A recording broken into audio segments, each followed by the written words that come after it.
எழுதியாச்சு, படிச்சு விடுவோமா? புறம் பேசுதல். புறம் பேசுதல் அன்புள்ளவர்களுக்கு.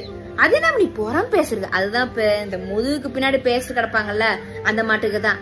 அது எப்படி முதுகுக்கு பின்னாடி? எதை சொல்றவ? எனக்கு தொண்டை வறண்டு கிடக்கு, கொஞ்சம் சத்த தண்ணி கொண்டு வாயேன். போயேன் போறான் பாத்தியா விளங்காத பைய இவன். இந்த என்ன நான் திரும்ப கூட இல்ல என்னைய பத்தி தப்பு தப்பா பேசிட்டு கிடக்க நீ. அதான் இப்ப பழகினவ பேசுவாங்க. உன் சொந்தக்காரங்கன்னு சொல்லுவல, அவங்கள சில பேர் தப்பா பேசுவாங்க. இந்த பல வருஷம் பழக்கம் அவங்க கூட பேசுவாங்க. அப்படியா என்ன? ஆனா எந்த அறிகுறியும் தெரியலையே அம்மனே. அது எப்படி தெரியும்? அவங்க பின்னாடிதான் பேசுவாங்க, முன்னாடி ஒரு வார்த்தை தப்பா பேச மாட்டாங்களே. சரிதான், என்னதான் வேணுமா? ஒளிஞ்சு போ, ஒளிஞ்சு போ.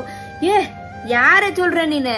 அட ஒன்னல்ல தப்பு தப்பா பேசி ஒருத்தங்க வாழ்க்கையை காலி பண்றாங்கல்ல, அவங்க நல்லா இருப்பாங்களா? அட நீ என்ன வேணா பின்னாடி கரைஞ்சிட்டு போயா, நான் எனக்கு முன்னாடி இருக்கிற பாதையை மட்டும் தான் பாத்துட்டு நடந்து போயிட்டே கிடப்பேன்.